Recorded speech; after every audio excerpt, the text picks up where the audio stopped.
Good morning and a very warm welcome. You are watching JanataTelevision and this is English Bulletin with me Utsab Bhattrai. The top stories first. Supreme Court unable to decide on House dissolution due to lack of time. Hearing on the wreath petitions to continue today. Election Commission holds all-party meeting ahead of election. Proposes unveiling voters list on January 28.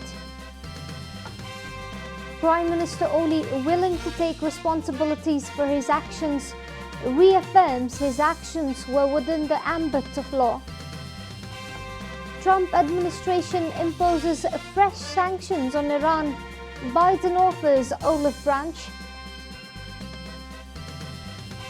And Athletic Bilbao stuns Barcelona to lift the Spanish Super Cup. Lionel Messi gets first red card in his Barcelona career.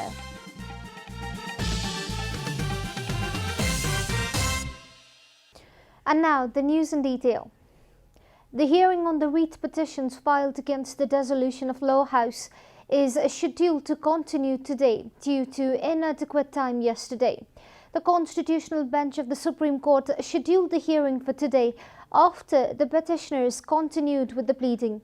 During yesterday's hearing, the wreath petitioners cited internal rift within the ruling Nepal Communist Party as the main cause for the dissolution of the House of Representatives.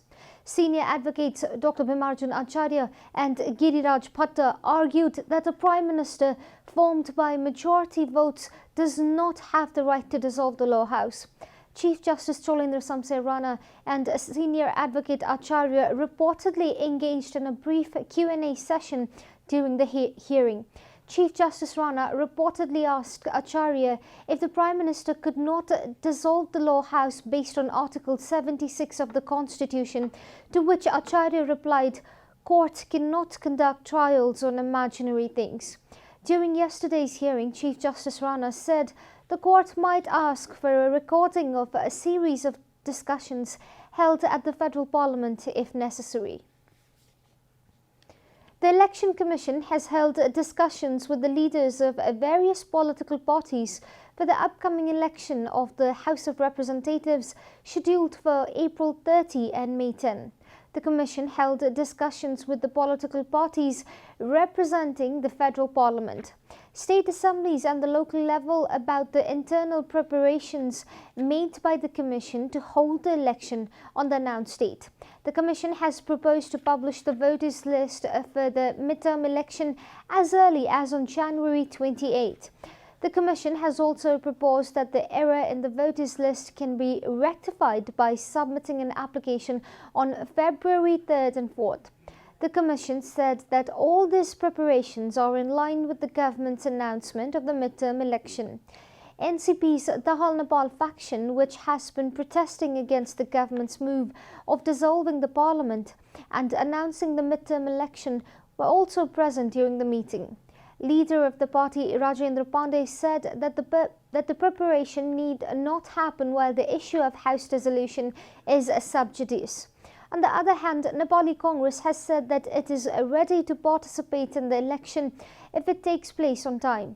Discussions have been held on the issue of updating the voters list, polling stations and preparations for the election.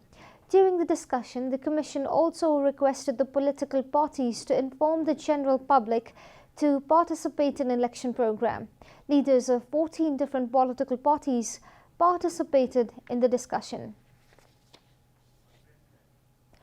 Prime Minister KP Sharma Oli has said he is willing to take a responsibility of the works he performed as the Prime Minister of the country.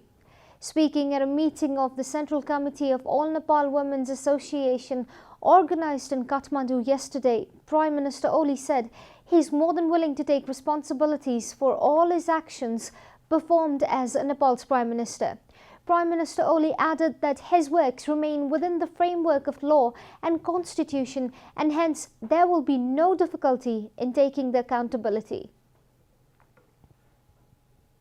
प्रधानमन्त्रीले गरेको सिफारिस अनुसार अरु संस्थाले सिफारिस गरेको गर्नुपर्ने भन्ने तोकिएकोमा बाहेक प्रधानमन्त्रीको सिफारिसमा राष्ट्रपतिले काम गर्छ। यही व्यवस्था छ र प्रधानमन्त्रीको सिफारिस बमोजिम राष्ट्रपतिले त्यो आदेश लगाउनुपर्छ, निर्णय दिनुपर्छ। त्यसमा कहीँ कतै कमी कमजोरी छ भने प्रधानमन्त्रीको कमी कमजोरी हुन्छ। कानुन मिलेन भने प्रधानमन्त्रीको कमजोरी हो, राष्ट्रपतिको होइन। किन राष्ट्रपतिले हेर्ने होइन त्यो कुरा, प्रधानमन्त्रीले हेर्ने हो। र म जवाब दिन तयार छु, जवाबदेही लिन तयार छु, बहस गर्न तयार छु।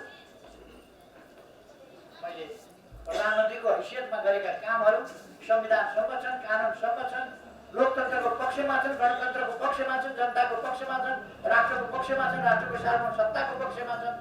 डटेर म बहस गर्न सक्छु, किनभने मैले तदनुसार काम गरेँ। Prime Minister Oli yet again alleged the NCP faction led by Pushpa Kamal Dahal and Madhav Kumar Nepal of attacking the independence of judiciary. Dahal Nepal faction has also requested the Election Commission not to conduct the midterm election in April and May this year against democratic practices and the provision of the Constitution, Prime Minister added. स्वतन्त्र न्यायपालिका र शक्ति पृथकीकरणको सिद्धान्त अनुसारको स्वतन्त्र न्यायपालिका, मर्यादित न्यायपालिका, जहाँबाट न्याय पाउँछौँ भन्ने जनताले विश्वास गरेको हुन्छ, त्यो न्यायपालिकाको हुर्बत दिने र त्यो न्यायपालिकाको मर्यादामाथि हमला गर्ने काम गरिरहेको छ। निर्वाचन आयोगमाथि हमला गरिरहेको छ।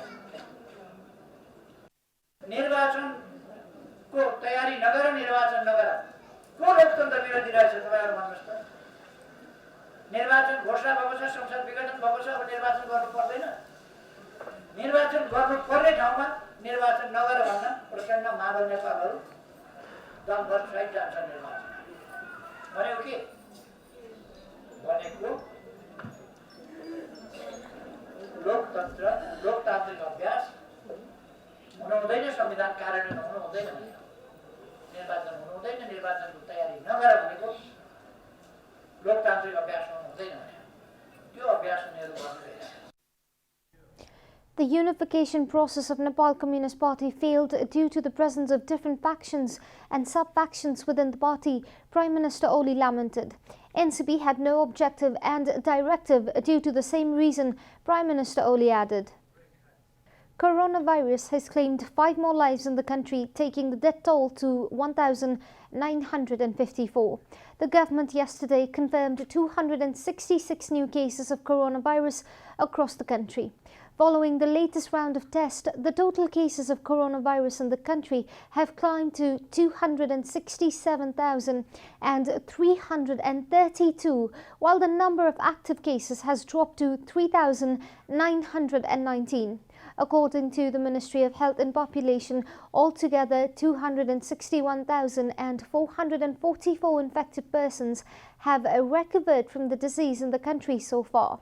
Nepal is currently among the top 42 countries that have been most affected by the pandemic. The US tops the list with 24.48 million confirmed cases, followed by India with 10.57 million cases. Coronavirus has infected more than 95.46 million people across the world and claimed over 2 million lives. In other news, Lakshman Tharu, leader of a semi-underground outfit, has refused to sit for talks with the government. The Bhopal High Court had slapped a life imprisonment on Tharu last month. Organising a press meet at an unknown location in Kailali yesterday, fugitive Tharu stated that his side would not sit for talks with the government. According to Tharu, the state has displayed dual nature against them, as other similar incidents that occurred in different time period throughout the history have been resolved politically. Maoist insurgency and Chapa revolution received political safe landing, but the state wants to oppress Tharu movement, he alleged.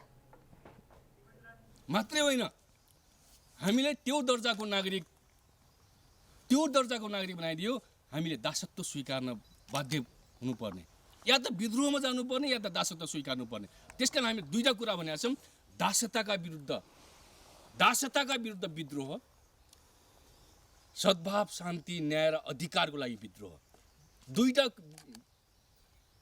दुईटा विषयलाई केन्द्रमा राखेर हामी विद्रोहमा जान बाध्य भएका छौं। His cadres have gone semi-underground after the Bhopal High Court slapped them with a life imprisonment sentence for inciting Tikapur riots on 2015. And now the news from economic front.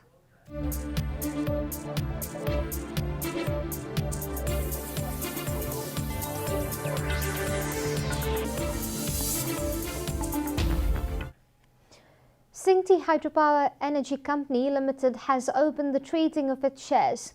In the first phase, the company has opened sale of 1.45 ordinary shares for the locals of the project-affected areas at Rs 100 per share, equivalent to Rs 145 million. The IPO will be issued to the public in the second phase after the distribution of these initial shares.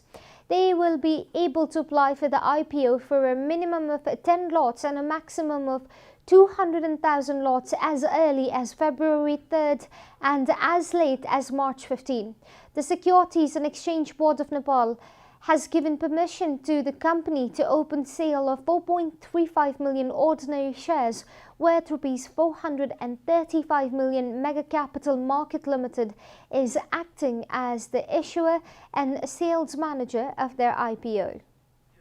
Welcome back, and now the international news.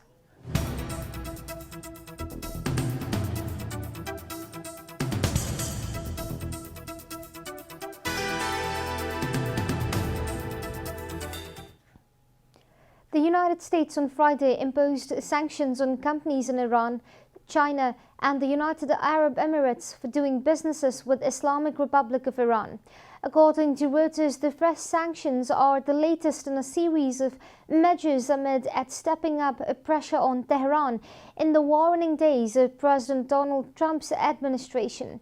U.S. Secretary of State Mike Pompeo said Washington had sanctioned 7 companies, including Chinese-based Jiangyin Mascot Special Steel Co. and UAE-based Accenture Building Materials, and 2 people for shipping steel to and from Iran.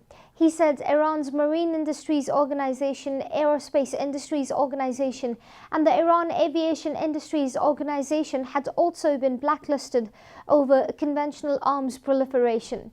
Those who knowingly transfer 15 materials which the State Department says are used in connection with Iran's nuclear, military or ballistic missile programs, including certain type of aluminium and steel, would be subject to sanctions, Pompeo said. Democratic President-elect Joe Biden, who will succeed Trump on Wednesday, has said he will return to the 2015 nuclear pact if Iran resumes strict compliance with it. You are watching Janata Bulletin, and now the latest from the world of sports.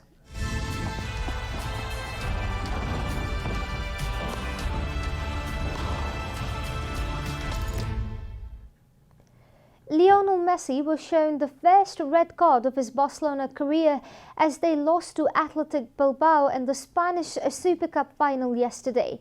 Messi, in his 753rd appearance for Barca, swung at Isa Villabari in the final seconds of extra time, reports the BBC. The incident was spotted by the VAR. Barca led twice through Antonio Griezmann, but Oscar de Marcos and Villabari in the final minutes scored as Athletic replied each time. Inaki Williams scored a fine winner for Athletic. The game in Seville was set to be remembered as an entertaining encounter and for Athletic's second trophy since 1985 until the late drama. Messi lashed out at the goal scorer Villabari off the ball in the 120th minute. The referee missed the clash at the time before viewing it on the VAR screen and dismissing Messi. The 33-year-old had only been sent off twice before, both for Argentina on his international debut against Hungary in 2005, and he could now be banned for at least 4 domestic games, with Super Cup suspensions carrying over to League and Cup matches. Manchester United held Liverpool to a 0-0 draw at Anfield as the champions lose more ground on the hopes of retaining the Premier League crown. The game failed to justify pre-match anticipation, with both teams struggling to create clear-cut opportunities to get ahead in the game. Liverpool played without a recognised centre-back, with midfielders Jordan Henderson and Fabinho taking control of the heart of the defence. Liverpool's Brazilian stopper Alisson produced 2 important saves during the match to keep the Reds of losing more points. The Reds are winless in their last 4 games with 1 loss and 3 draws. United are now 2 points ahead of Manchester City, who moved up to second by beating Crystal Palace 4-0. John Stones scored a brace for the citizens as Gundogan and Raheem Sterling completed the scoring. The draw means Liverpool have now dropped to 4th in the table, a point behind Brendan Rodgers' Leicester City, who take the 3rd position. Manchester City still has the chance to top the table as they are 35 points, but with a game in hand over United, who have 37 points.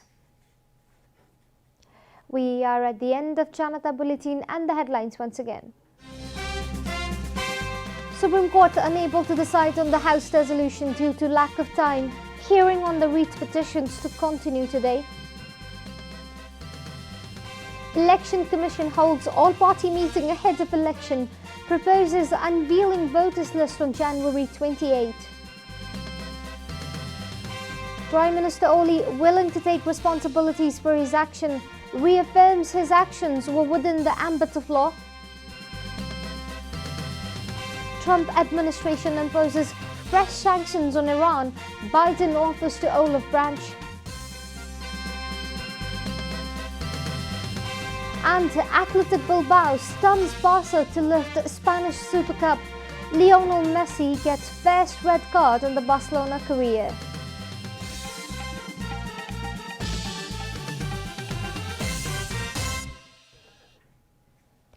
And that's all from the English News Desk for today. You can follow Janata Television and our programs on various social media platforms, including on our website janatasamachar.com. Keep watching Janata Television.